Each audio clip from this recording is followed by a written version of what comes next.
ബിസ്മില്ലാഹ് അൽഹംദുലില്ലാഹ് വസ്സലാത്തു വസ്സലാമു അലാ അഷ്റഫിൽ മുർസലീൻ വഅലാ ആലിഹി വസ്ഹബിഹി അജ്മഈൻ. പ്രിയമുള്ള സഹോദരി സഹോദരന്മാരെ, എല്ലാവരിലും അള്ളാഹുവിന്റെ രക്ഷയും കരുണയും സദാ ഉണ്ടാവട്ടെ എന്ന് പ്രാർത്ഥിക്കുകയാണ്. സൂറത്തുൽ കഹ്ഫിന്റെ 3-ാം ഘട്ട ചർച്ചയിലാണ് നമ്മളുള്ളത്. ആമുഖമായി നമ്മൾ അതിലെ 60-ാമത്തെ ആയത്തിനെ ചെറിയ രൂപത്തിൽ വിശദീകരിച്ചു പോയി. തുടർന്ന് അള്ളാഹു പറയുന്ന വിഷയം ഫലമ്മ ബലഗ മജ്മഅ ബൈനിഹിമാ നസിയ ഹൂതഹുമാ ഫത്തഖദ സബീലഹു ഫിൽ ബഹരി സറബ. അവർ രണ്ടുപേരും ആ രണ്ട് സമുദ്രങ്ങൾ കൂടിച്ചേരുന്ന ആ ഭാഗത്തെത്തിയപ്പോൾ നസിയ ഹൂതഹുമ, അവർ കൂടെ കൊണ്ടുപോയ ഭക്ഷ്യവസ്തുവായിരുന്ന ആ മീനെ അവര് മറന്നുപോയി. ഫത്തഖദ സബീലഹു, ആ മത്സ്യം അതിൻ്റെ വഴിയെ ഫിൽ ബഹരി സറബൻ, ഒരു മാളമാക്കി മാറ്റി.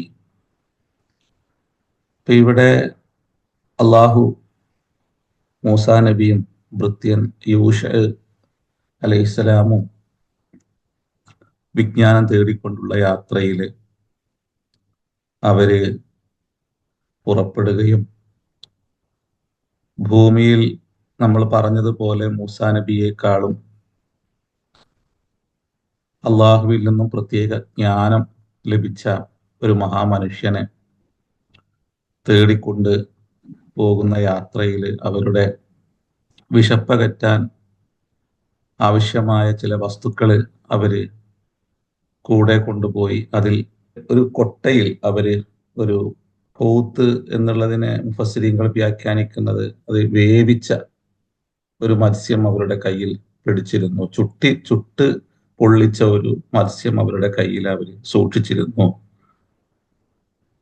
അങ്ങനെ അവര് നമ്മൾ ഈ പറഞ്ഞതുപോലെ ഈ രണ്ട് സമുദ്രം കൂടിച്ചേരുന്ന ആ ഭാഗത്ത് എത്തിയ വേളയിൽ അവര് വിശ്രമിക്കുകയും ആ ഒരു ഇടത്ത് വിശ്രമിക്കുകയും അങ്ങനെ അവിടുന്ന് കടന്നു കളഞ്ഞ സമയം പിന്നീടാണ് അവരുടെ വിശപ്പിനെ കുറിച്ച് അവര് സംസാരിക്കുന്നതും ഭൃത്യനോട് അത് കൊണ്ടുവരാൻ ആവശ്യപ്പെടുന്നതല്ലോ. ഇതിനു ശേഷം ആ സംഭവം അള്ളാഹു പറയുന്നുണ്ട്. ഏതായാലും അവരുടെ ഭക്ഷണം കൊണ്ടുവരാനും മൂസാ നബി ആവശ്യപ്പെടുന്ന സമയത്താണ് അവരുടെ കയ്യിലുള്ള ആ മത്സ്യം നഷ്ടപ്പെട്ടത് ഇവരറിയുന്നത്. ആ ഒരു വിഷയം അള്ളാഹു എടുത്തു പറയാണ് ഇവിടെ. ഇത്തരം സംഭവങ്ങൾ ഇങ്ങനെ എടുത്തു പറയുന്നതിന്റെ പിറകില് നമ്മൾക്ക് ചിന്തിക്കുവാനും മനസ്സിലാക്കുവാനും കുറെ കാര്യങ്ങളെ അള്ളാഹു ചേർത്ത് വെക്കുന്നുണ്ട് ചിന്തിക്കുന്ന മനുഷ്യർക്ക്.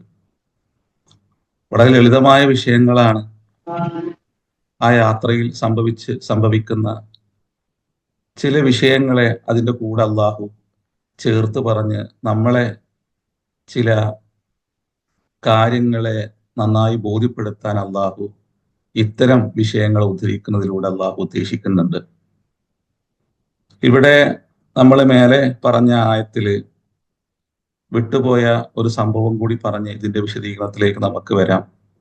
ഇപ്പൊ മൂസാ നബി അലൈഹി ഇസ്ലാം നിലവിലുള്ള ഈ യഹൂദ സമൂഹം സ്വീകരിച്ചു പോരുന്ന ഒരു ധിക്കാര മനോഭാവത്തിൽ നിന്ന് വ്യത്യസ്തമായി അവര് പ്രവാചകനോട് കാണിക്കുന്ന, അല്ലെങ്കിൽ പ്രവാചകനാണെന്ന് ബോധ്യപ്പെട്ടിട്ടും ആ പ്രവാചകനെ സ്വീകരിക്കാത്ത മനസ്സ് പുലർത്തുന്ന യഹൂദവർഗം, ഞങ്ങളാണ് വിജ്ഞാനത്തിലും അതുപോലെ തന്നെ തന്ത്രം മെനയുന്നതിലുമെല്ലാം കഴിവുള്ളവർ എന്ന് വിശ്വസിക്കുന്ന ആ ഒരു കൂട്ടരുടെ മുമ്പിൽ അവർ ചോദിച്ചതിനപ്പുറം ചില വിഷയങ്ങൾ കൂടി ചേർത്ത് പറഞ്ഞുകൊണ്ട് നബി സല്ലല്ലാഹു അലൈഹി വസല്ലമ തങ്ങളിലൂടെ മൂസാ നബിയുമായി ബന്ധപ്പെട്ടൊരു വിഷയത്തെ ഇവിടെ അവതരിപ്പിക്കുകയാണ്. പൊതുവെ മൂസാ നബിയെ കുറിച്ച് പറയുന്നിടത്തെല്ലാം തന്നെ ഫറോവയെ ചേർത്ത് പറഞ്ഞുകൊണ്ടാണ് അള്ളാഹു കാര്യങ്ങൾ അവതരിപ്പിക്കുക. നമ്മൾ ഇതിനു മുമ്പ് ആ വിഷയം സൂചിപ്പിച്ചിട്ടുണ്ട്.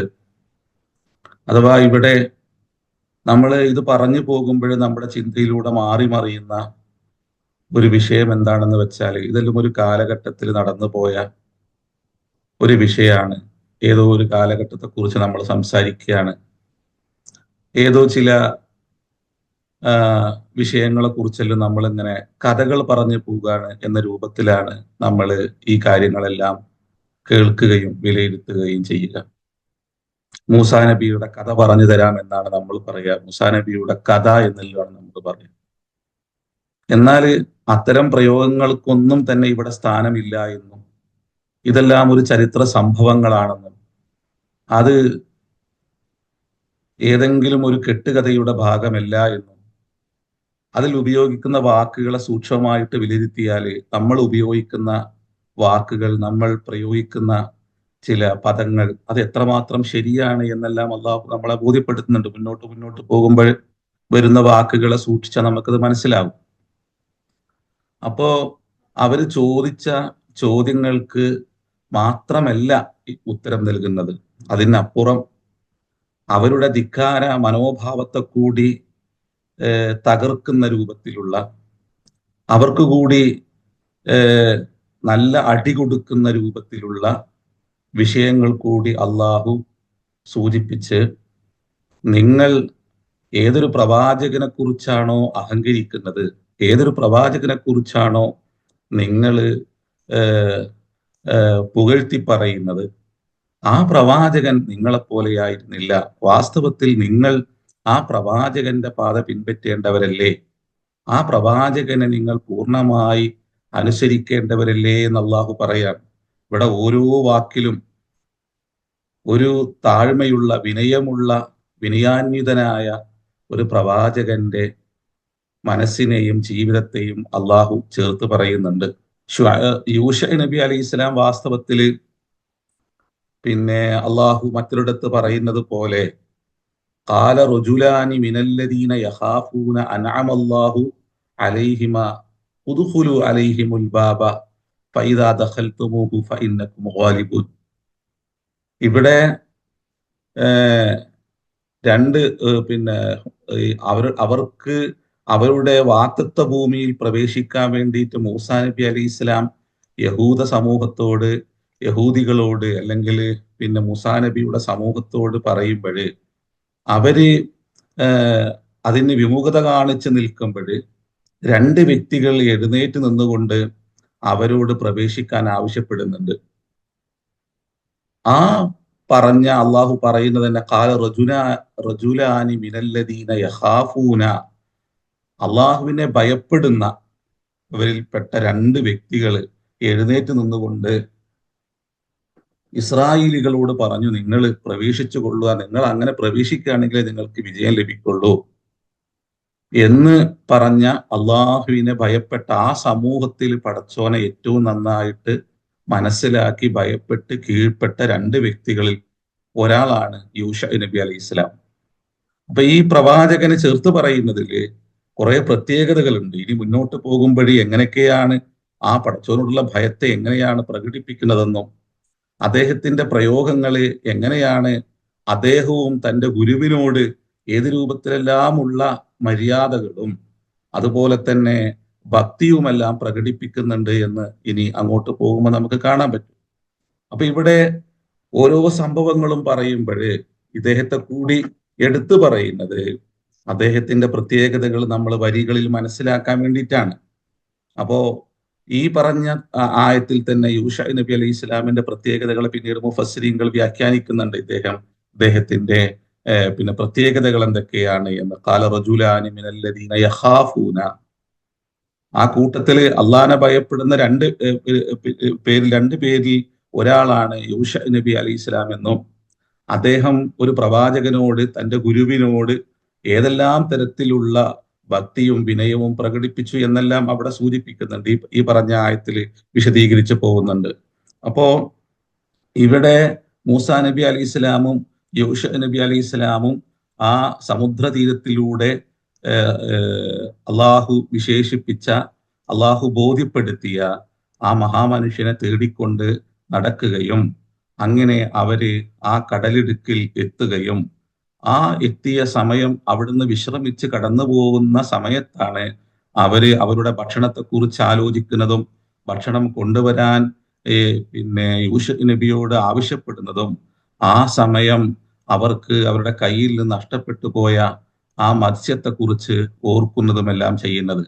അവിടെ അള്ളാഹു പറയാണ്, ഇവിടെ ഇനി ഇവിടുന്ന് ഇതിന് തൊട്ടടുത്തുള്ള ആയത്തില് യൂസുഫ് നബി പറയുന്ന ഒരു വർത്തമാനത്തിൽ അജബൻ എന്ന വാക്ക് ഉപയോഗിക്കുന്നുണ്ട്.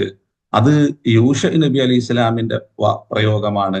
എന്നാൽ ഇവിടെ അള്ളാഹു ഈ രണ്ടു പേരെ കുറിച്ചും പറയുന്ന വർത്തമാനത്തിൽ സറബൻ എന്ന വാക്കാണ് അള്ളാഹു ഇവിടെ പ്രയോഗിക്കുന്നത്. അഥവാ അവിടെ ഒരു മാളമുണ്ടായി, ഒരു ദീർഘമായ അത് നടന്നു പോയ ഏകദേശം ഇതിനെക്കുറിച്ച് ഏകദേശം 2 കിലോമീറ്റർ അവിടെ ഒരു തുരങ്കം, ഈ മീൻ കടന്നു പോയ ഇടം ഒരു തുരങ്കം സൃഷ്ടിച്ചിരുന്നു എന്നാണ്. അപ്പൊ അള്ളാഹു അതിനെ ഒരു അത്ഭുതമായിട്ട് പറയുന്നില്ല. സൂറത്ത് കഹ്ഫ് തുടങ്ങുമ്പോൾ ഒരു സംഭവം പറയുന്നുണ്ട്. ഗുഹാമുഖത്ത് അകപ്പെട്ടു പോയ ആളുകളെ കുറിച്ച് പറയുമ്പോൾ നിങ്ങൾ അത്ഭുതപ്പെടുകയാണോ? ഇതെല്ലാം അള്ളാഹുവിന്റെ അസ്ഹാബൽ കഹ്ഫി വർ റഖീമി കാനൂ മിൻ ആയാത്തിന അജബ. അതൊരു വലിയ അത്ഭുതമായിട്ട് നിങ്ങൾ അതിനെ കാണുകയാണോ? അള്ളാഹുവിന്റെ ഡിക്ഷണറിയിൽ അത്ഭുതം എന്ന് പറയുന്ന ഒന്നില്ല എന്നാണ് അതിന്റെ തുടക്കത്തിൽ നമ്മൾ പറഞ്ഞു പോയത്. അള്ളാഹു ഏതൊരു കാര്യവും അള്ളാഹു ഉദ്ദേശിച്ചു കഴിഞ്ഞാൽ അള്ളാഹു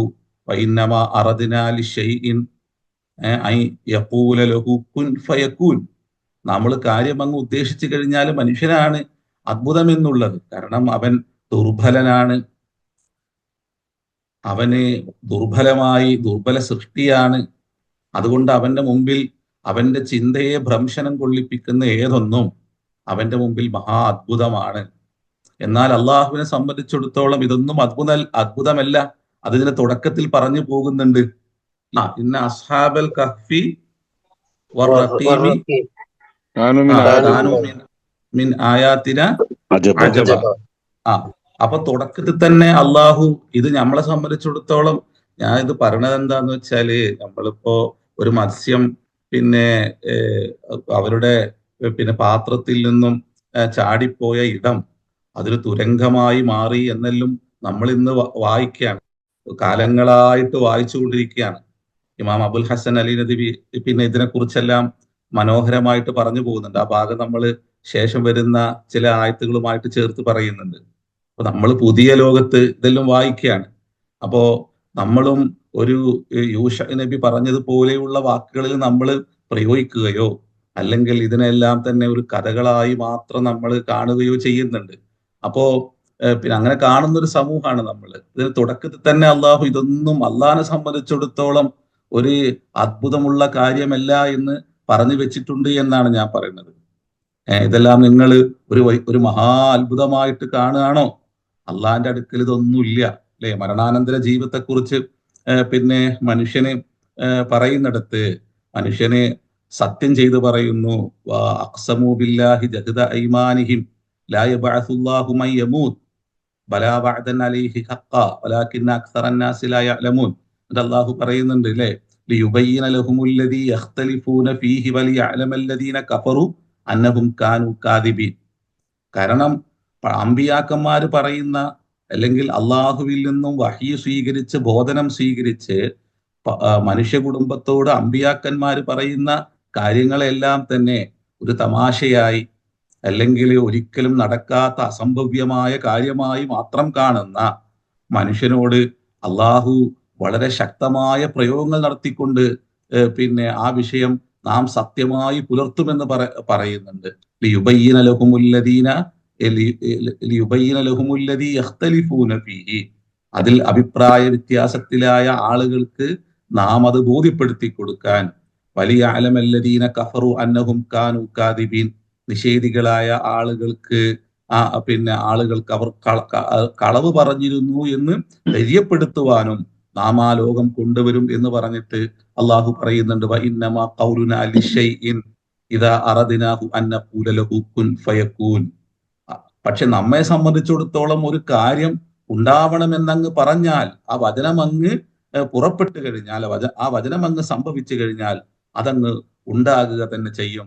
അപ്പോ ഇതേപോലെയാണ് മനുഷ്യർക്ക് മനുഷ്യരുടെ ചിന്തകളെ ഭ്രംശനം കൊള്ളിപ്പിക്കുന്ന, മനുഷ്യ ചിന്തക്ക് താങ്ങാൻ കഴിയാത്ത രൂപത്തിലുള്ള കാര്യങ്ങളായി ഒരു വിഷയത്തെ അള്ളാഹു വെക്കുമ്പോൾ അത് അവർക്ക് അത്ഭുതമായിട്ട് മാത്രം പിന്നെ തോന്നുകയും അത്ഭുതമായി ആ വിഷയത്തെ അവർ നോക്കിക്കാണുകയും ചെയ്യുന്നു.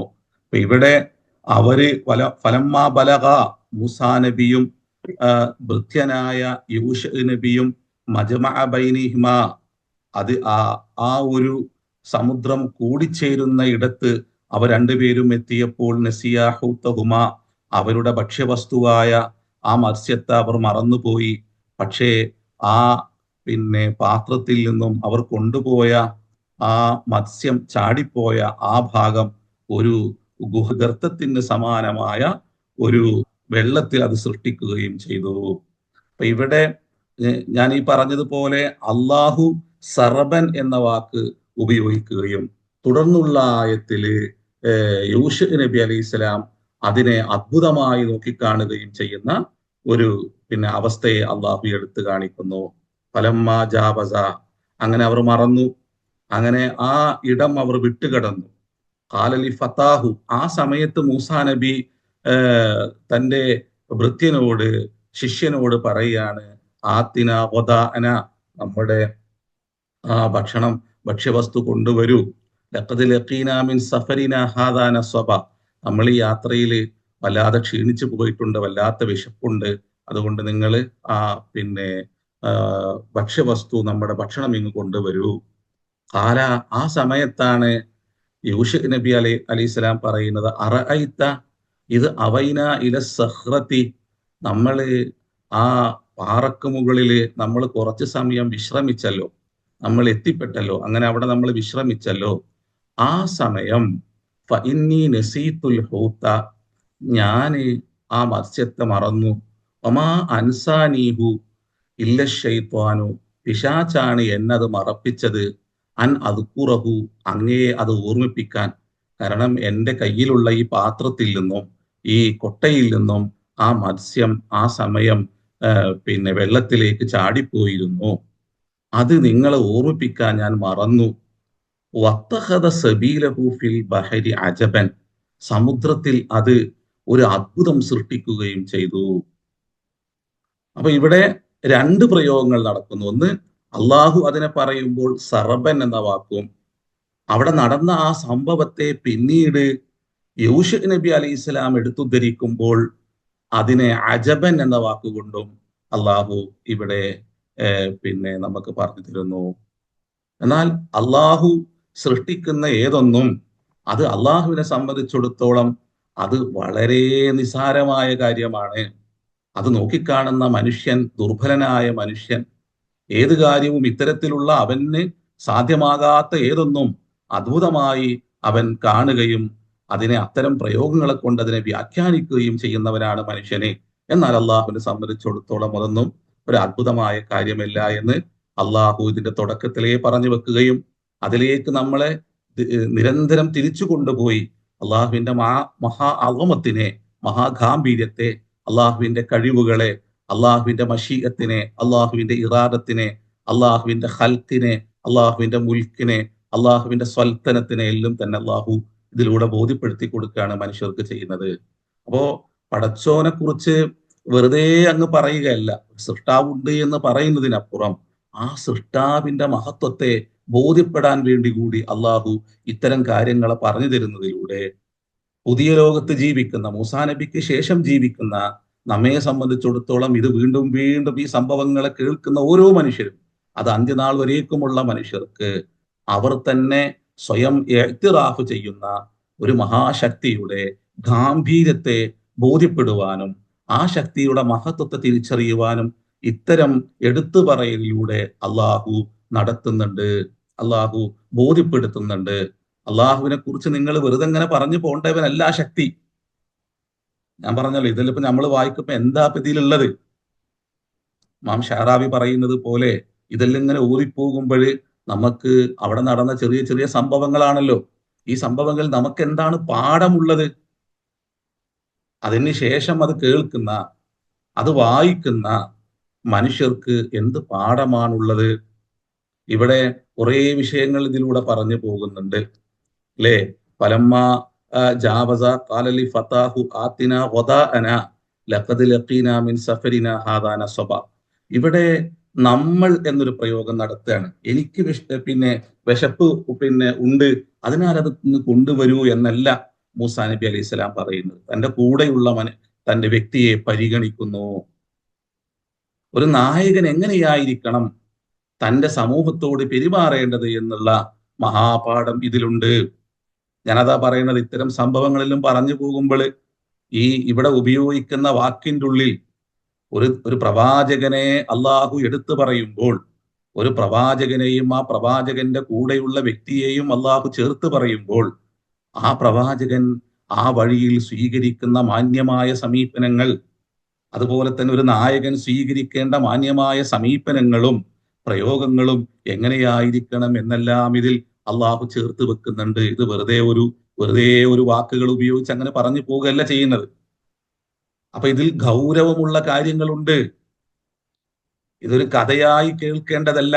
അതിനപ്പുറം ആ പിന്നെ വിജ്ഞാനം തേടിയുള്ള യാത്രയിൽ ഒരു നായകൻ തന്റെ ഭൃത്യനോട് പോലും സ്വീകരിക്കുന്ന സമീപനം എങ്ങനെയൊക്കെയാണ് എന്ന് അള്ളാഹു ബോധ്യപ്പെടുത്തുകയാണ്.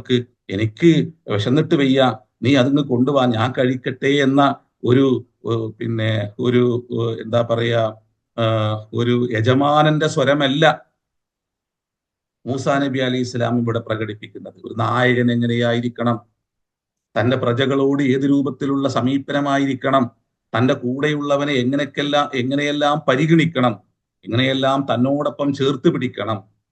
അപ്പൊ ഒരു നായകൻ, ആ നായകന്റെ ഒരു വലിയൊരു ക്വാളിറ്റിയെ അള്ളാഹു ഈ ഒരു പ്രയോഗത്തിലൂടെ എടുത്തു കാണിക്കുന്നുണ്ട്.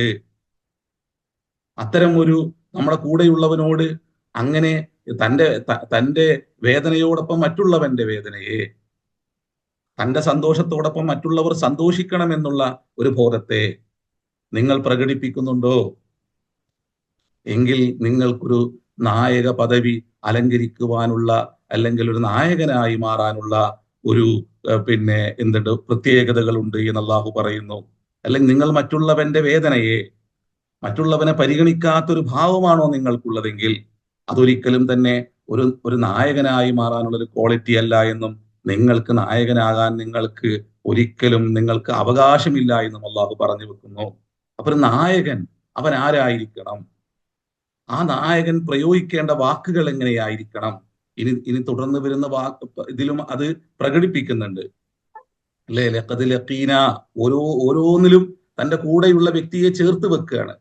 ഫലമ്മാ ജാവസ, അവ രണ്ടുപേരും അവിടുന്ന് കടന്ന് പോകുകയും, എന്നിട്ട് ഖാലലി ഫതാഹു, തന്റെ ഭൃത്യനോട് പറയാണ്, ആത്തിന ഖദാഅന, ഇവിടെ തന്റെ ഭൃത്യനോട് പറയുമ്പോൾ നീ അതിന് കൊണ്ടുവാ, എനിക്ക് വിശപ്പ് തുടങ്ങിയിട്ടുണ്ട് എന്നല്ല പറയുന്നത്. നമ്മൾക്ക് രണ്ടുപേരും നമ്മൾ ക്ഷീണിച്ചിട്ടുണ്ട്, അതുപോലെ തന്നെ നമുക്ക് രണ്ടുപേർക്കും നിനക്കും എനിക്കുമെല്ലാം വിശപ്പ് അനുഭവപ്പെടുന്നുണ്ടല്ലോ, അതിനാൽ നമ്മളെ ഭക്ഷണം നീ ഇങ്ങോട്ട് കൊണ്ടുവാ. ഇതിൽ ഒരു നായകന്റെ മഹത്വത്തെ അള്ളാഹു എടുത്തു കാട്ടുന്നു. പിന്നെയോ, അപ്പോ ആ ഭൃത്യന് എങ്ങനെയാണ് ആ നായകനോട് പ്രതികരിക്കുന്നത് എന്നുള്ളതാണ്. കാല അറഅയ്ത, നീ കണ്ടില്ലേ, നമ്മൾ മുമ്പ് പറഞ്ഞിട്ടുണ്ട്, ഇവിടെ രണ്ടുപേരും കൂടി നിൽക്കുന്ന നേരിട്ട് അനുഭവിക്കുന്ന ഒരു വിഷയമായതുകൊണ്ട് അറഅയ്ത എന്നുള്ള വാക്കിനെ ഇവിടെ കാണുന്നില്ലേ എന്നുള്ളതല്ല, നിങ്ങൾ അറിഞ്ഞില്ലേ എന്നുള്ള ഒരർത്ഥത്തിലാണ്. എന്നാൽ നബി സല്ലല്ലാഹു അലൈഹി വസല്ലമ തങ്ങളോട് ഇതിനെക്കുറിച്ച് പറയുമ്പോൾ പ്രവാചകന്റെ മുമ്പിൽ ആ സംഭവത്തെ അള്ളാഹു തുറന്നു കാട്ടുന്നു. ആ സംഭവത്തിലേക്ക് എത്തി നോക്കാനുള്ള ആ മറയെ അള്ളാഹു നീക്കുകയും ആ നടന്ന സംഭവത്തിലേക്ക് ആ പ്രവാചകൻ നോക്കുകയും ചെയ്യുന്നുണ്ട്. കാല അറഅയ്ത, രണ്ടു തരത്തിൽ ഇതിനെ പ്രയോഗിക്കാമെന്നാണ്. ഒന്ന് റസൂലുള്ളാഹിനോടുള്ള ഒരു പ്രയോഗമായിട്ട്, ഇത് അവൈന ഇലസ്സഖ്റതി ഫഇന്നീന, ഇത് പറയുമ്പോൾ അതിന്റെ മുമ്പിൽ നബി സല്ലല്ലാഹു അലൈഹി വസല്ലമ തങ്ങളുടെ തന്നെ ആ ഒരു ഭൂതകാലത്തിന്റെ മറയെ നീക്കിക്കൊടുത്തുകൊണ്ട് അതിലേക്ക് നോക്കിക്കൊണ്ട് ആ സംഭവത്തെ അള്ളാഹു ബോധ്യപ്പെടുത്തുന്നുണ്ട്. ആ സംഭവങ്ങളെ നബി സല്ലല്ലാഹു അലൈഹി വസല്ലം തങ്ങൾ ഇങ്ങനെ റിയലായി കാണുന്നു എന്ന് ഇമാം ഷഅറാവി പറയുന്നു. ഖാല അറഅയ്ത, നീ കാണുന്നില്ലേ, ഇത് അവൈന ഇലസ്സഖ്റതി, ആ പാറയിൽ നമ്മൾ വിശ്രമിക്കാനായി നമ്മൾ അഭയം തേടിയ സമയം, അല്ലെങ്കിൽ അതിൽ നമ്മൾ ചെന്നെത്തിയ സമയം. ഫഇന്നി നസീതുൽ ഹൂത, ഞാൻ അത് മറന്നുപോയി. അപ്പൊ നമ്മൾ മറന്നല്ലോ എന്നല്ല പിന്നീട് അവിടെ പ്രയോഗിക്കുന്നത്. ഫഇന്നി ഞാൻ നസീതുൽ ഹൂത, ഞാൻ അത് മറന്നുപോയി. വമാ അൻസാനീഹു ഇല്ല ശൈത്വാനു, നമ്മളത് മറപ്പിച്ചത് എന്നല്ല പ്രയോഗിച്ചത്. എന്നെ അത് മറപ്പിച്ചത് ഇല്ല ശൈത്വാനു, പിശാചാണ്. അൻ അദ്കുറഹു, ആ അവിടെ സംഭവിച്ച എന്തെല്ലാം കാര്യങ്ങളുണ്ടോ അത് അങ്ങേക്ക് പറഞ്ഞു തരാൻ എന്നെ മറപ്പിച്ചത് പിശാചാണ്.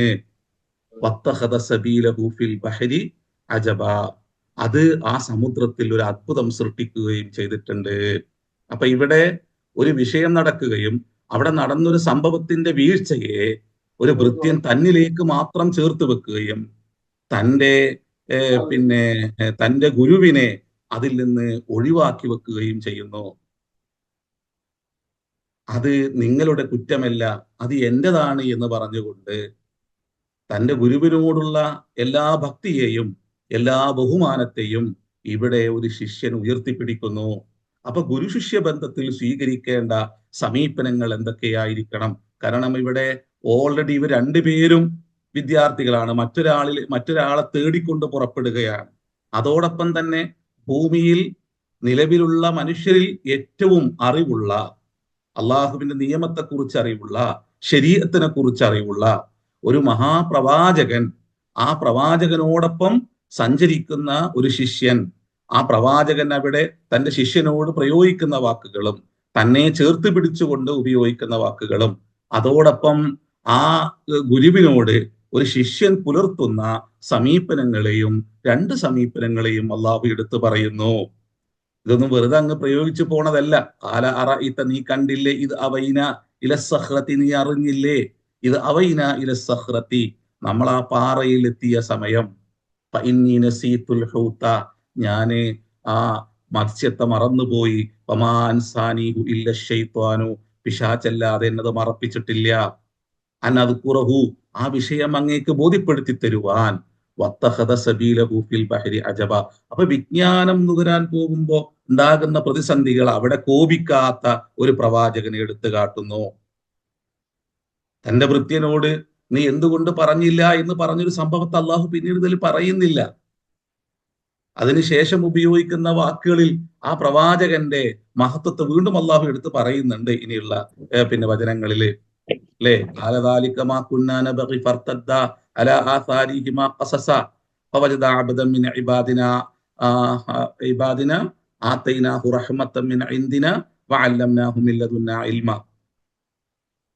അപ്പോ ഇവിടെ ഒരു ഗുരു സ്വീകരിക്കേണ്ട സമീപനത്തെ, ഒരു ശിഷ്യൻ ഗുരുവിനോട് സ്വീകരിക്കേണ്ട സമീപനത്തെ എല്ലാം തന്നെ അള്ളാഹു എടുത്തു പറയുന്നുണ്ട്. വിജ്ഞാന വീതിയിൽ, വിജ്ഞാന വഴിയിൽ ഒരു വ്യക്തി തന്റെ ഗുരുവിനോട് ഏതെല്ലാം മാന്യതകൾ കാത്തു സൂക്ഷിച്ചുകൊണ്ട് സംസാരിക്കണമെന്ന് അള്ളാഹു ഈ ഒരു വരിയിൽ എന്താക്കുന്നുണ്ട്, എടുത്തു പറയുന്നുണ്ട്. ഒരു ഗുരുവും തന്റെ ശിഷ്യനും തമ്മിലുള്ള ബന്ധത്തെയും ഗുരു പ്രയോഗിക്കുന്ന വാക്കുകളെയും ശേഷം വീഴ്ചകൾ ഒരിക്കലും തന്റെ ഗുരുവിലേക്ക് ചേർത്ത് പറയാതെ തന്നിലേക്ക് മാത്രം ചേർത്ത് പറഞ്ഞുകൊണ്ട് ആ വിഷയത്തെ അവതരിപ്പിക്കുന്ന ഒരു ശിഷ്യനെയും കാണുകയാണ്. എന്നിട്ട് ആ ശിഷ്യൻ ആ നടന്ന സംഭവം ഒരു മഹാ അത്ഭുതമായി ഒരു പ്രവാചകന്റെ മുമ്പിൽ അവതരിപ്പിച്ചു കൊടുക്കുകയും ചെയ്യാണ്. ഈ ഒരു സംഭവത്തെയാണ് നമ്മൾ ഈ പറഞ്ഞ ഈ ആയത്തുകളിൽ അള്ളാഹു എടുത്തു പറയുന്നത്. കാലദാലിക്കമാ കുന്ന എന്ന് തുടങ്ങുന്ന ആയത്തുകൾ നമുക്ക് ഇൻഷാ അല്ലാഹ് അടുത്ത ആഴ്ച വിശദീകരിക്കാവുന്നതാണ്. നമ്മൾ വളരെ നന്നായി ഈ 2-3 ആയത്തുകളിലേക്ക് നോക്കിക്കഴിഞ്ഞാല് ഞാൻ ഈ പറഞ്ഞതുപോലെയുള്ള കുറേ കാര്യങ്ങളെ അള്ളാഹു നമുക്ക് ബോധ്യപ്പെടുത്തി തരുന്നുണ്ട്. പുതിയ ലോകത്ത് ഗുരുവിനോടുള്ള ബന്ധവും ശിഷ്യൻ പുലർത്തുന്ന ബന്ധങ്ങളെല്ലാം, നമ്മളെല്ലാവരും അധ്യാപകന്മാരാണ്, അതുപോലെ തന്നെ നമ്മൾ ശിഷ്യന്മാരുമാണ്. അധ്യാപകന്മാർ എങ്ങനെയൊക്കെയാണ് തന്റെ ശിഷ്യന്മാരോട് പെരുമാറുന്നത് എന്ന്, ശിഷ്യന്മാര് പുതിയ ലോകത്ത് എങ്ങനെയാണ് തന്റെ ഗുരുവിനോട് പെരുമാറുന്നത് എന്നെല്ലാം ഉള്ളത് നിരന്തരം വായിക്കുകയും കേൾക്കുകയും അറിയുകയും ചെയ്യുന്ന ലോകത്ത് ഒരു മഹാപ്രവാചകനും തന്റെ ശിഷ്യനും കൂടിയുള്ള യാത്രയില് ആ ഗുരു തന്റെ ശിഷ്യനോട് പുലർത്തുന്ന സമീപനവും ശിഷ്യൻ തന്റെ ഗുരുവിനോട് പുലർത്തുന്ന സമീപനവും അവിടെ സ്വീകരിക്കുന്ന അവരുടെ ഇരുവരും സ്വീകരിക്കുന്ന വാക്കുകളിലൂടെ അള്ളാഹു നമ്മളെ ബോധ്യപ്പെടുത്താണ്. ഒരു മഹാചിത്രം അവിടെ നടക്കുന്ന പിന്നെ സംഭവങ്ങളുടെ ഒരു പൂർണ്ണ ചിത്രത്തെ അവരുപയോഗിക്കുന്ന വാക്കുകളിലൂടെ നമുക്ക് മുമ്പിൽ അള്ളാഹു ഒരു ഒരു ഒരു വലിയ ഒരു പാഠമായി, ഒരു മഹാചിത്രമായി നമ്മളെ മുമ്പിൽ വീണ്ടും വീണ്ടും അള്ളാഹു അവതരിപ്പിക്കുകയാണ് ചെയ്യുന്നത്. അതിനാല് ഇതിൽ നിന്ന് നമ്മൾ ഉൾക്കൊള്ളേണ്ട, നമ്മൾ പഠിക്കേണ്ട പാഠം, നമ്മൾ എങ്ങനെയൊക്കെയാണ് തൻ്റെ താഴെയുള്ളവരോട് സംസാരിക്കേണ്ടതെന്നും തനിക്ക് മുകളിലുള്ളവരോട് താഴെയുള്ളവൻ ഏത് രൂപത്തിലാണ് പിന്നെ സമീപനം സ്വീകരിക്കേണ്ടത് എന്നെല്ലാം ഉള്ളതാണ്. ഇൻഷാ അല്ലാഹ് അടുത്ത തുടർന്ന് വരുന്ന ആയത്തുകളിൽ ഇതുമായി ബന്ധപ്പെട്ടെല്ലാം നല്ല ചർച്ചകൾ അൽഹംദുലില്ലാഹ് നടക്കുന്നുണ്ട്. അത് നമുക്ക് സമയാസമയം പറഞ്ഞു പോവാം. അള്ളാഹു നമ്മളെ അനുഗ്രഹിക്കട്ടെ. ഇതില് യൂസുഫ് നബി ആണെന്നുള്ളത് പിന്നെ മൂസാ നബിയുടെ കാലത്ത് ജീവിച്ച് മൂസാ നബിക്ക് ശേഷം ഇസ്രായേലികളുടെ നായകനായി വന്ന ഒരു വ്യക്തിയെല്ലാം മുമ്പിൽ വെച്ചുകൊണ്ടുള്ള ഒരു വിലയിരുത്തലാണത്. മനസ്സിലായില്ലേ? മൂസാ നബിക്ക് ശേഷം ഇസ്രായേലികളുടെ നായകനായിട്ട് പിന്നീട് വരുന്നത് യൂഷ നബിയാണ്. പിന്നെ ആ പ്രവാചകന്റെ പരമ്പര, ആ പരമ്പരയെ പഠിച്ചും അതുപോലെ തന്നെ ചരിത്രപരമായി പിന്നീട് മൂസാ നബിയുടെ സമൂഹത്തെ ആര് നയിച്ചു എന്നുള്ളതിലും വിലയിരുത്തിയിട്ടാണ് ഇത് പിന്നെ യൂഷ നബി ആണ് എന്നെല്ലാം മുഫസ്സിരീങ്ങൾ പറയുന്നത്. പിന്നെ നമ്മളത് എടുത്തു പറയാം. അള്ളാഹു ആരാണെന്ന് നമ്മൾ പറഞ്ഞല്ലോ, അള്ളാഹു ആരാണെന്നും പറയുന്നില്ല. ഇത് പറയേണ്ട ആവശ്യമില്ല എന്നുള്ളത് കൊണ്ടാണ്. എന്തുകൊണ്ട് ചില ആളുകളുടെ പേര് പറയുന്നില്ല എന്നെല്ലാം പലാവർത്തി നമ്മൾ പറഞ്ഞു പോയി. അല്ല, ഇതിനെ കുറെ ആയത്തുകളിൽ വിശദീകരിക്കുന്നുണ്ട്. ഇപ്പൊ ഞാൻ നേരത്തെ പറഞ്ഞ ആയത്തില്ലേ, ഏത് പിന്നെ ആയത്ത് രണ്ട് വ്യക്തികൾ പറഞ്ഞു എന്നാണ് അല്ലെ. കാല റജുലാനി മിനല്ലതി, നമ്മളത് പിന്നെ അതിന്റെ തുടക്കത്തിൽ ആ ചർച്ചയിൽ നമ്മള് ഈ ആയത്തിനെ വിശദീകരിച്ചിട്ടില്ല. കാല റജുലാനി മിനല്ലദീന സൂറത്ത് മാഇദയിലുള്ള ഒരു ആയത്താണ്. സൂറത്ത് മാഇദയിലുള്ള 23-ാമത്തെ ആയത്താണ്. കാല റജുലാനി മിനല്ലദീന യഖാഫൂന അൻഅമല്ലാഹു അലൈഹിമ ദുഖുലു അലൈഹിമുൽ ബാബ അല്ലേ. ഫഇദാ ദഖൽതുമൂഹു ഫഇന്നകും ഖാലിബൂൻ ഫഅലല്ലാഹി ഫതവക്കലൂ ഇൻ കുൻതും മുഅ്മിനീൻ. ആ രണ്ട് പേര് പറഞ്ഞു എന്നാണ്. അതിൽ ഒരാളാണ് യൂഷ നബി അലൈഹി ഇസ്ലാം. അതിന് പിന്നെ മായിദലും ഇത് വിശദീകരിച്ചു പോകുന്നുണ്ട്. നമുക്കത് പറയേണ്ട ആവശ്യമൊന്നുമില്ല, വൃത്തിയെന്ന് മാത്രം പറഞ്ഞാൽ മതി.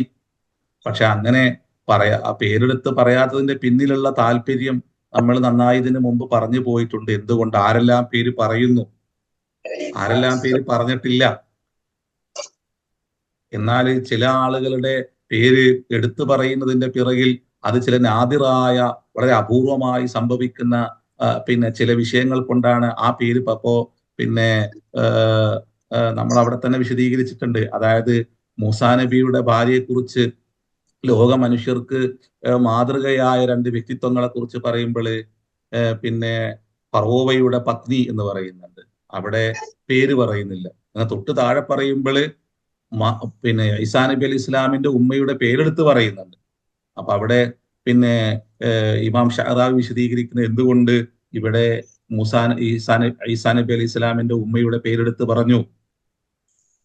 ആ പേര് പറയാൻ അങ്ങനെ ഒരു സ്ത്രീന് ലോകത്ത് ഉണ്ടാവില്ല എന്നുള്ളത് കൊണ്ടാണ്. അത് നാദിറായ വളരെ അപൂർവമായി സംഭവിക്കുന്ന ഒരു സംഭവമായതുകൊണ്ട് ആ വ്യക്തിയുടെ പേര് അല്ലാഹു എടുത്ത് പറയുന്നു. എന്നാൽ ആസിയ ബീബി എന്നുള്ളത് എല്ലാ കാലത്തും രൂപപ്പെട്ടുകൊണ്ടേയിരിക്കും. എന്നാൽ ഒരു പ്രത്യേക സംഭവത്തെ ഫേസ് ചെയ്യുകയും അഭിമുഖീകരിക്കുകയും ആ സംഭവത്തിലൂടെ ലോകത്തൊരു അത്ഭുതത്തെ, മനുഷ്യർക്ക് മുഴുവനും അത്ഭുതമായി മാറുന്ന ഒരു സംഭവത്തെ അവർക്ക് മുമ്പിൽ പിന്നെ വെച്ചു കൊടുക്കുകയും ചെയ്യുന്ന ഒരു അപൂർവ പ്രവൃത്തി അല്ലെങ്കിൽ ഒരു അപൂർവ ഇടപെടൽ, അത് മറിയം ബീവിയിലൂടെ മാത്രമായതുകൊണ്ട് മറിയം ബീവിയുടെ പേരിന് അള്ളാഹു അവിടെ എടുത്ത് പറഞ്ഞു എന്നുള്ളതാണ്. അങ്ങനെയെല്ലാം പറഞ്ഞു പോകുന്നുണ്ട്. ഇതെല്ലാം നമ്മൾ മുമ്പ് വിശദീകരിച്ചിട്ടുണ്ട്. യൂഷ നബിയും മൂസ അലൈഹി ഇസ്ലാം ഒരേ സമയത്താണോ ഉണ്ടായിരുന്നത് ആ സമുദായത്തിലേക്ക് ഉണ്ടായത്? ഈ രണ്ട് പ്രവാചകന്മാരും ആ സമുദായത്തിലേക്ക് ഉണ്ടായതല്ലോ. അതെ, ഇസ്രായേലുകളിലേക്ക് വന്ന പ്രവാചകന്മാരാണ്. ഈ പ്രവാചകത്വം നൽകുക എന്നുള്ളത് അത് ആ പ്രവാചകന്റെ സമയത്ത്, ആ പ്രവാചകന്റെ കാലശേഷമായിരിക്കും ആ പിന്നെ വ്യക്തിക്ക് അല്ലാഹു പ്രവാചകത്വം നൽകിയിട്ടുണ്ടാവുക. അങ്ങനെ കുറെ സംഭവങ്ങൾ ഉണ്ടല്ലോ. അപ്പോ ഒരേ സമയം പിന്നെ മൂസാ നബിക്കും ഹാറൂ നബിക്കും ഒരേ സമയം അള്ളാഹു പ്രവാചകത്വം നൽകുന്നുണ്ട്. എന്നാൽ ഈ മൂസാ നബിയുടെ കാലശേഷമാണ് ഇസ്രായേലികളുടെ നായകനായി അള്ളാഹു അദ്ദേഹത്തെ വാഴ്ത്തുന്നത്. അപ്പൊ ദാവൂദ് നബി വരുന്ന സമയത്ത് പിന്നെ അവർക്ക് മുകളിലുള്ള ഇസ്രായേലികളുടെ നായകൻ ആരായിരുന്നു? താലൂത്തായിരുന്നു അല്ലെ? താലൂത്തിന്റെ കൂടെ പുറപ്പെടുന്ന ഒരു സാധാ വ്യക്തിയാണ് ആര് അന്ന്? ദാവൂദ് നബി അലൈഹി ഇസ്ലാം. എന്നാൽ എപ്പോഴാണ് ദാവൂദ് നബി അലൈഹി ഇസ്ലാമിനെ അള്ളാഹു തെരഞ്ഞെടുക്കുകയും ആ സമൂഹത്തിന്റെ പിന്നെ മോചകനായി പിന്നെ അവർ പറഞ്ഞതിനനുസരിച്ച് അവർക്കിടയിൽ തന്നെയുള്ള ഒരു പ്രവാചകനോട് അവർ ആവശ്യപ്പെട്ടതിനനുസരിച്ച് അവർക്ക് നായകനായി ആ പ്രവാചകന്റെ പേര് പറയുന്നില്ല, നിങ്ങൾക്ക് നായകനായി അള്ളാഹു താലൂത്തിനെ നൽകിയിരിക്കുന്നു. എന്നിട്ട് താലൂത്തിന്റെ കൂടെ പുറപ്പെട്ട ഒരു സാധാ മനുഷ്യനാണ് ആര്? ദാവൂദ് നബി. എന്നാല് അത് കഴിഞ്ഞതിന് ശേഷമാണ് ദാവൂദ് നബി അലൈഹി ഇസ്ലാമിന് അള്ളാഹു നുബുവത്ത് നൽകുന്നതും പ്രവാചകനായി നിയോഗിക്കുന്നതും ചെയ്യുന്നത്. പിന്നെ അവിടുന്ന് അങ്ങോട്ട് പിന്നെ താലൂത്തിനെ കുറിച്ചുള്ള ചർച്ച പിന്നീട് ഇല്ല. സൂറത്ത് പിന്നെ ഏതാണ് ലുഖ്മാനില് പിന്നെ അതിന്റെ വ്യാഖ്യാനത്തിൽ കാണാൻ കഴിയും. പിന്നെ ലുഖ്മാനോട് ചോദിക്കുന്നുണ്ട്, അങ്ങ് എന്തുകൊണ്ടാണ് നിശബ്ദനായത്? അങ്ങ് എന്തുകൊണ്ടാണ് പിന്നെ പല വിഷയങ്ങളിലും അങ്ങയുടെ അഭിപ്രായം എന്തുകൊണ്ട് രേഖപ്പെടുത്തുന്നില്ല? അതിനെ വ്യാഖ്യാനിക്കുന്ന ഈ പിന്നെ ശരിക്കും ഈ ലുഖ്മാൻ അലി ഇസ്ലാമിനെ കുറിച്ച് പറയുന്നത് അദ്ദേഹം പിന്നെ ആഫ്രിക്കൻ നാട്ടിൽ വന്ന ഒരേ ഒരു പ്രവാചകനാണ് ലുഖ്മാൻ എന്ന് വ്യാഖ്യാനിക്കുന്ന പണ്ഡിതന്മാരുണ്ട്. ഒരേ ഒരു പിന്നെ പ്രവാചകൻ അദ്ദേഹമായിരുന്നു. കാരണം അദ്ദേഹം പിന്നെ കറുത്ത വർഗക്കാരനായിരുന്നു എന്ന് ഇമാം ഷഅറാബി വ്യാഖ്യാനിക്കുന്നുണ്ട്. അദ്ദേഹം അവരിലേക്കുള്ള പ്രവാചകനായിരുന്നു എന്ന് പറയുന്നുണ്ട്. പക്ഷെ ആ പ്രവാചകൻ പിന്നീട് നിശബ്ദനാകുന്നത് ദാവൂദ് നബി അലൈഹി ഇസ്ലാമിന്റെ ആഗമനത്തോട് കൂടിയിട്ടാണ്. കാരണം എനിക്ക് മുകളിൽ തന്നെ പിന്നെ ശരീഅത്തുമായിട്ടൊരു പ്രവാചകൻ വന്നിരിക്കുന്നു എന്നാണ്. ആ പ്രവാചകൻ ജീവിക്കുന്ന ഒരു സമൂഹത്തിൽ സംസാരിക്കാൻ എനിക്ക് അധികാരമില്ല എന്ന് അദ്ദേഹം പറഞ്ഞു എന്നാണ്. അതിനുശേഷം പിന്നീട് അദ്ദേഹം തന്റെ അദ്ദേഹം വളരെ ഹക്കീമായ ഒരു മനുഷ്യനായിരുന്നല്ലോ, അദ്ദേഹം പിന്നീട് സംസാരിച്ചിട്ടില്ല എന്ന്. അവിടെയും ഒരു നായകൻ രൂപപ്പെട്ടു കഴിഞ്ഞാൽ പിന്നീട് എങ്ങനെയായിരിക്കണം പിന്നെ ആ സമൂഹത്തെ അതുവരെ നയിച്ചിരുന്ന വ്യക്തി തന്റെ ഒരു സ്ഥാനത്തെ മറ്റൊരാൾക്ക് അള്ളാഹു നൽകുമ്പോൾ പിന്നീട് എന്ത് സമീപനം സ്വീകരിക്കണം എന്ന് അദ്ദേഹവും പഠിപ്പിക്കുന്നുണ്ട്. എന്നല്ല അത് പറഞ്ഞു പോകുന്നിടത്ത് പിന്നെ മുഫസ്സിരിങ്ങൾ വിശദീകരിച്ചു പോകുന്നുണ്ട്. അപ്പൊ ഇവിടെ മൂസാ നബി അലൈഹി ഇസ്ലാമിന്റെ ശേഷം ഇസ്രായേലികളുടെ നായകൻ ആരായിരുന്നു എന്നതിനെ പരിഗണിച്ചുകൊണ്ടാണ് ഈ ഭൃത്യൻ ആരാണ് എന്ന് പിന്നെ മുഫസ്സിരിങ്ങൾ പറയുന്നത്. അത് പേരെടുത്ത് പറയണം നിർബന്ധമൊന്നും ഇല്ല കേട്ടോ. മൂസാ നബിയുടെ മാതാവിന്റെ പേര് ഖുറാനിൽ പറയുന്നുണ്ടോ? എന്താ പേര്? മൂസാ നബിന്റെ ഉമ്മാന്റെ പേര് പറയുന്നില്ലല്ലോ. കാരണം സൂറത്ത് ഖസസിലാണ് പിന്നെ വൗഹൈന ഇലാ ഉമ്മി മൂസ, നാം മൂസയുടെ ഉമ്മയിലേക്ക് നാം ബോധനം നൽകി എന്ന് പറയുന്ന ഒരു വിഷയത്തെ പിന്നെ എന്തുകൊണ്ട് ഫറോവയുമായി ചേർത്ത് മൂസാ നബിയുടെ ഉമ്മയെ കുറിച്ച് പറഞ്ഞു എന്നുള്ള ചർച്ചയിൽ മുഫസ്സിരിങ്ങൾ കൊണ്ടുവരുന്നത്. അവിടെ വലിയൊരു ചർച്ച നടക്കുന്നുണ്ട് സൂറത്ത് ഖസസിന്റെ തുടക്കത്തിൽ. വഔഹൈന ഇലാ ഉമ്മി മൂസ, അവിടെയും പേര് പറഞ്ഞിട്ടില്ല മൂസാ നബിന്റെ ഉമ്മാന്റെ പേര്. അവിടെ പിന്നെ ഇന്ന ആളാണ് മൂസാ നബിന്റെ ഉമ്മ എന്നെല്ലാം പിന്നെ ചരിത്രകാരന്മാര് പറയുന്നുണ്ട്. പക്ഷെ അള്ളാഹു അവിടെയും മൂസാ നബിയുടെ ഉമ്മ ആരാണെന്ന് പറയുന്നില്ല, പേര് പറയുന്നില്ല. നിങ്ങൾ ക്ലാസ്സിൽ പറഞ്ഞു, പിന്നെ പേര് പറഞ്ഞു എന്ന് പറഞ്ഞ പോലെ കേട്ടു. മൂസാ നബിന്റെ ഉമ്മാനല്ല ഞാൻ പറഞ്ഞത്, ഈസാ നബി അലൈഹി ഇസ്ലാമിന്റെ പിന്നെ ഉമ്മയുടെ പേര് പറഞ്ഞു എന്നാ പറഞ്ഞത്. അതെന്തുകൊണ്ട് പറഞ്ഞു? അപ്പോ ഞാൻ പറഞ്ഞത് ഈ മൂസാ നബിന്റെ ഉമ്മാനെ കുറിച്ചല്ല കേട്ടോ. അതായത് ഫറോവയുടെ പത്നിയെ കുറിച്ച് പേര് പറയാതെ പറയുകയും എന്നാൽ തൊട്ടു താഴെ പിന്നെ മറിയം ബീവിയുടെ പേര് പറയുകയും ചെയ്തത് എന്തുകൊണ്ട് എന്നുള്ള ആ സംഭവം പറഞ്ഞതാണ്. അള്ളാഹു നമ്മളെല്ലാം അനുഗ്രഹിക്കട്ടെ. അള്ളാഹു പിന്നെ സച്ചരിതിൽ അള്ളാഹു നമ്മളെ ഉൾപ്പെടുത്തട്ടെ. നമ്മൾ പറയുന്ന കേൾക്കുന്നതിലും സ്വാലിഹായ അമലാക്കി മാറ്റട്ടെ. നമ്മളെ മാതാപിതാക്കൾക്ക് അള്ളാഹു പുറത്തു കൊടുക്കട്ടെ. ഇൻഷാ അല്ലാഹ് തുടർന്നുള്ള നമ്മളെ ചർച്ചയിൽ ഇൻഷാ അല്ലാഹ് കാര്യങ്ങളെല്ലാം വിശദീകരിച്ചു പോവാം. അള്ളാഹു നമ്മളെ അനുഗ്രഹിക്കട്ടെ. അസ്സലാമു അലൈക്കും.